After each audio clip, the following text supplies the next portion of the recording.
We know, just from reading about you, that sheltering animals is a dear cause to you. Adoption, animal adoption. Tell us how you got into that and how that became such an important part of your life. It's just, I grew up with dogs that were taken from shelters. You know, my parents would never bring us to a pet shop for a day. Hey, let's go buy a dog. No, it was like, hey, Mom, this dog is going to die if we don't take it. So, I just grew up with that.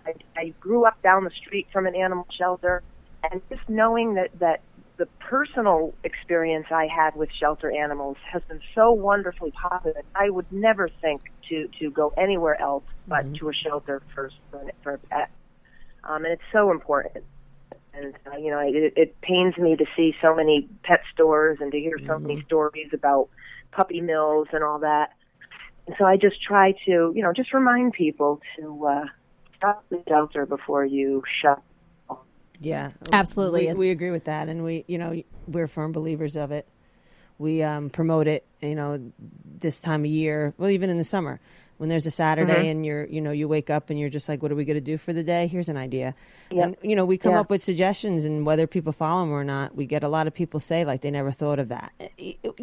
Go buy a box of Joe from Dunkin' Donuts and donuts and bring them to the shelter for the volunteers or for the workers. Take, those towels and blankets that you were going to make as rags, drop them off. Like, there's just so many things that you can do that makes such a difference. Now, do you have any animals right now yourself that are from a shelter? I do. I have a cat, actually, that she was from my vet. She was pregnant and dropped off, and they never came back for her. All of her kittens were adopted, and she was left on the counter. And so I just put to sleep my last shelter cat at that vet, and I kept coming back, and oh boy, I think this is a sign. And so, I took her, and she was the last to go. How old is she now? She's, I think she's about 5. Okay. I got her 4 years ago, and I think she was around a year old when I got her. So she's about 5, and she's great. If I wasn't so allergic to cats, I'd be a crazy cat and have about 8 of them. Oh, and you're allergic to the cats too. Yeah. That's noble what you're doing, for sure. I have to have a cat. I have to. Is she an indoor cat, or does she go in and out? No, she's totally indoors. Okay. Too many coyotes and such around. So I don't want her to be their dinner. Yeah, that's for sure. Stay inside. Yeah. That's for sure. We have our Walter here is joining us in the studio as always.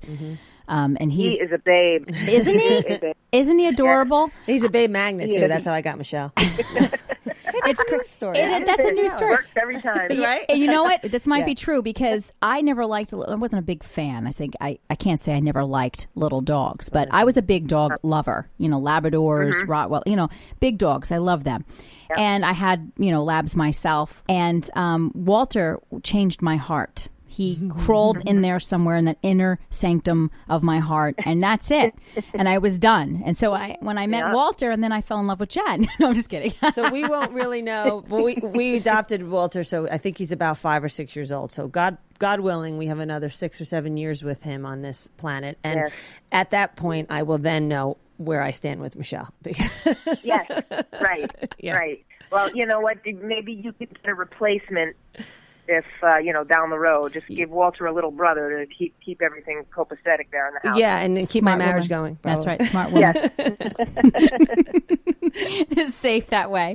So, Jean, tell our listeners where they can find you and your books.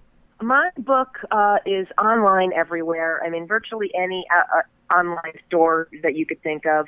If they happen to live near Barnes & Noble, they could call up a Barnes & Noble and they'll bring the books in. Very cool. If you go to P-Town, of course, you can find our books on shelves at any of the bookstores there. But yeah, like I said, if you live near a Barnes & Noble and you like the experience of going in and actually buying the book, they're very happy to bring it in for you. Oh, that's fantastic. We appreciate that. That's good. And your website, you could direct anyone to? JeanCopeland.wordpress.com. And you're also on Twitter, correct? Yes, I am, at Jeannie Copes. Okay. I always forget about my Twitter account. Jeannie Copes. Yeah, it's there. And it's important. We learned about it. Yeah. Jen, I always tell this story, and I have to tell this story. I remember, is it going on 2 years now or a year and a half? We'll say a year and a half. Well, yeah, since we started. And Jen, we got her into Twitter, and she was like, I don't know. What do I need the Twitter? I don't need the Twitter. What do I do with the Twitter? She's on Twitter all the time. She's a Twitter master now. I call her the tweet master because she is so good. And I remember her beginnings on that because she was like, I don't need this. I don't understand it. What's the point of this? And she always called it the Twitter. And now the Twitter. I am not on the Twitter that much compared to her. Like, I don't even, she's great. She's the Twitter master. So it's amazing. I like that tweet master. Yeah, exactly. That might be good. That's like a good lesbian nickname. Ooh, I like that. She's the tweet master. Tweet master. Tweet I at like me, that. baby. How you doing? Where you from? I'm going to use that in my next book. Awesome. Watch the woman's name be called Jennifer. Ooh. Well, my girlfriend's name is Jen. Oh, very nice. Jane, I did say we both were in the same boat, so. Now, do you call her Jenny, Jen, Jennifer? Jen. She's just Jen. Just Jen. Okay. Yeah. Or the little names that I had for her, but she just goes by Jen. Mm-hmm. Okay. Don't call her Jennifer because she'll think her mother's yelling at her. Oh, I hear you. Listen, I only refer to her as Jennifer, like in a stern tone. Well, right? and when you call me Jennifer, this is how the story goes because you just did it last night. I Jennifer, if you do not stop, I'm calling your mother. That's what you said to me. That's what I said to her. I love Rose. Shout out to Rose. Exactly. And if you listen to our show, you'll know that Rosie is even 6,000 miles away. I go, oh, okay. Like, all right, I got it. I'll stop. It was really like that. That was funny. And then when I call her Jenny, it's to be cute because that's what her nieces call her. Yeah. Like, so when she does something that would be, in that cutesy department when they're like, Jenny, stop it, or whatever. Yeah. Then I go, Jenny.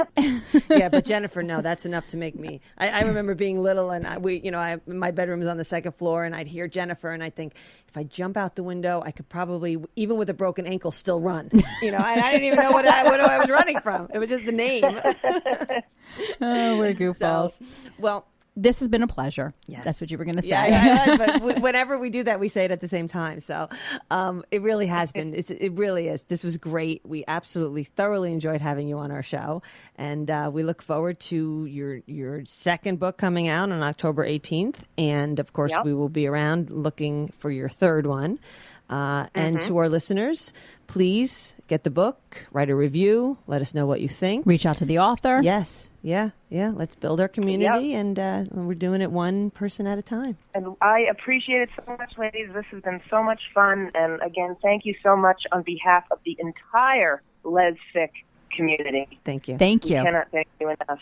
That's Excellent. awesome. Yeah, thank you so much for that. It means a lot to us. It really does. Bye-bye.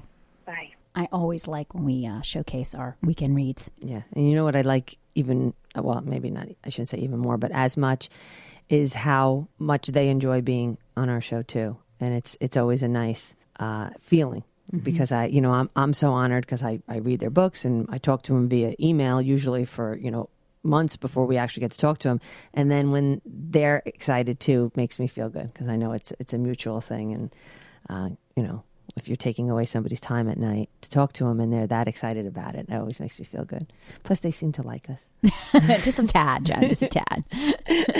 So before we close out, I have to ask a question, and we will be tweeting about this. Michele and I started really watching faithfully Super Soul Sunday. And one of the things that Oprah does on it, of course, we're watching it on DVR, so it's, they're not, what I'm about to say has already happened, but there's certain lines when she's interviewing people and it'll be something really powerful and Oprah will say, like, that's a tweetable moment. Tweetable moment, and then she'll quote it, say it out loud, and then they'll post it up there on the screen.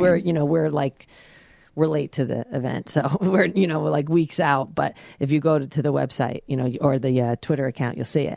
But when I was with Joanne last week when we went to the beach, when it really was 95 degrees, Michele thinks it was 88, but it wasn't on the beach, and we were sitting there talking, and Joanne is my second mother. She's my mother's best friend, and all of a sudden, out of nowhere, she just asked me this question, and she said, if you could go back to any age in your life, what would it be? I'm sitting on the beach with Joanne, who's 73. Rosie's 78. She walks 11 miles a day. She has 4 children, I think 11 grandchildren, lost her husband in 2001, and she's just an incredible, incredible woman. And that was the question she asked me. If you could go back to any age, what would it be? So we want to make that a tweetable moment. We want to ask about that. And we want you to, when you answer that, give us a reason why. And Twitter is hard because you only have, X amount of characters to make that happen. But you can email us at thegirlshour.com or go to our website. You could reach us there too. You could post on the back page, thegirlshour.org. Yeah. This is surprising. I was just sitting here thinking about it because Jen didn't tell me about this.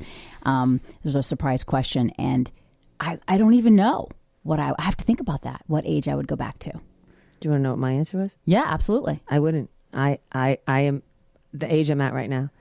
I absolutely love this age. What I love about being 46 years old is my mindset. And I definitely know that comes with age. When they talk about the things that change as you get older, there's very few things that I don't agree with when I see that. There's these lists they put out and things that, but somewhere from my 40th birthday to now, the things that I care about are things that I really care about. What doesn't bother me anymore that used to bother me, from people's opinions to outside forces. But my mind and my thoughts process have been sliced down so thin that now what I care about, I really care about. And my circle is smaller, but more real. What I have in my life means something to me. I've learned that I don't need anything else other than what I usually have right in front of me. And that is just an incredible feeling that I wouldn't want to go back to any other age because I didn't feel that way. And that's really cool. I've never really, I've never been as comfortable in my own skin than I am at this stage of my life. And I can only think it's going to get better. Well, that's powerful, Jen.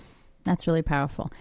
For me, I would, if I could take my knowledge that I have. You couldn't take your knowledge? See, I don't know. No. I don't know. I don't have an answer. Okay, fair enough. Well, we want to hear from you. So email us and give us the age that you would go, if you could go back to, and why. And if not, and you're happy with where you're at, why you'd want to be whatever age you are now as well. Or you could be like me and have no answer whatsoever. Then say that. I have no answer. But please go to our website. We love to hear from you. And we're going to start sharing some of your emails and posts because we ask a lot of questions from you guys and we get a lot of feedback and we want to share it and let you know and put that on air. So you'll be hearing from all our listeners. We'll be sharing some information. So thank you so much for listening to us. We really appreciate all your support. And please go to our website and, go to iTunes and Spreaker and you can listen to our shows there. So our website, thegirlshour.org. Have a great, great week.